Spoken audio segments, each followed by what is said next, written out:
संस्कारधानी जबलपुर में डेयरी संचालकों की मनमानी के चलते दूध के दाम फिर से बढ़ा दिए गए हैं, जिससे आम जनों को आर्थिक परेशानी का सामना करना पड़ा है।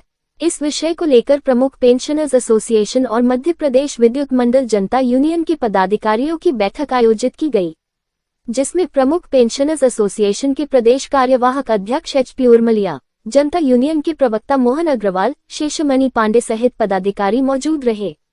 पदाधिकारियों का कहना है कि शासन प्रशासन की उपेक्षा के चलते डेयरी संचालकों द्वारा 70 रुपए से दूध के दाम बढ़ाकर 73 रुपए का दिए गए हैं, जिससे आम जनों को भारी परेशानी का सामना करना पड़ रहा है।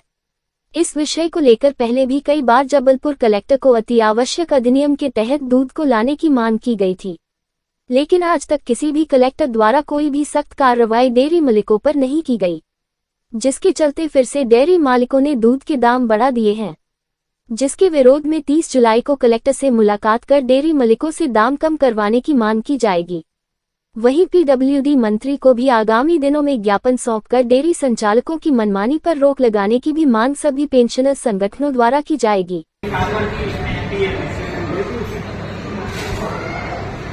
आज की जो एक अति आवश्यक बैठक थी हमारे प्रमुख पेंशनर्स एसोसिएशन एवं सहयोगी संगठन मध्य प्रदेश विद्युत मंडल के साथ में, एक्चुअली जबलपुर में डेयरी वालों की बहुत ही ज़्यादा मनमानी बढ़ती जा रही है और इन्होंने 25 जुलाई से 70 रुपये दूध जो बेच रहे थे उसको 73 रुपया पर लीटर कर दिया। तो इसके बारे में हम लोगों ने विचार विमर्श करने के लिए आज ये बैठक बुलाई थी।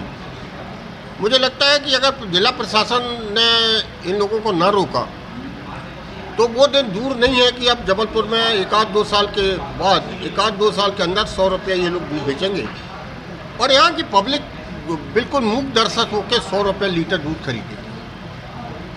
सबको आगे आना पड़ेगा और जब तक आप आगे नहीं आओगे तब तक इस समस्या का कोई समाधान कोई सरकारें नहीं करेगी। सरकार को क्या करना प्रशासन को है, कलेक्टर को है। तो हम लोगों ने आज की बैठक में ये तय किया है कि आज 28 हो गई 30 तारीख को हम लोग जो है कलेक्टर से मिलेंगे और अपनी पीड़ा से उनको अवगत कराएंगे। ये हमारी में पीड़ा नहीं है, ये पूरे जबलपुर संस्कारधानी की पीड़ा है।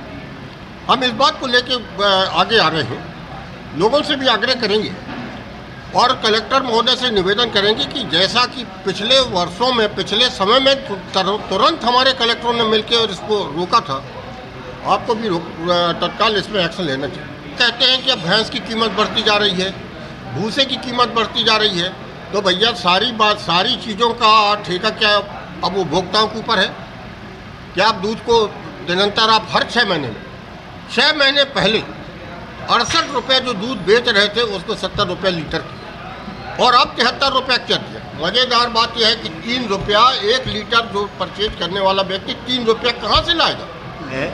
अति आवश्यक वस्तुओं में शामिल है, बच्चों से लेके बूढ़े तक। सरकार को भी मालूम है और कलेक्टर साहब को भी मालूम है, फिर भी साल में 2 बार दूध के दाम जो बढ़ाए जा रहे हैं, जनता को जागरूक करने के लिए अभी तो हम लोग अपने रिटायर्ड कर्मचारी और अधिकारियों को जागरूक करने के लिए एकत्रित होते थे। अब हम लोग दोहरी जिम्मेदारी का निर्वहन करेंगे और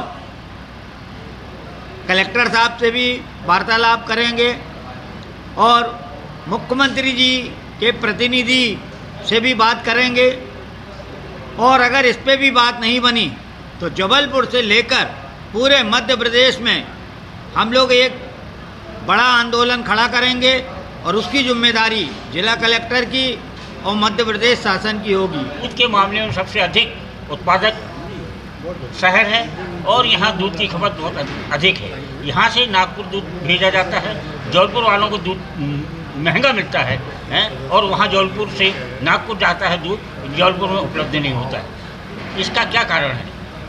जबलपुर में दूध की जो समस्या है, EC एक्ट के अंतर्गत इसके अंतर्गत कार्रवाई होनी चाहिए, मगर शासन आज तक EC एक्ट को लागू नहीं करता है। यदि EC एक्ट अत्यावश्यक अधिनियम के अंतर्गत दूध को लिया जाए और उसके अंतर्गत कार्रवाई की जाए।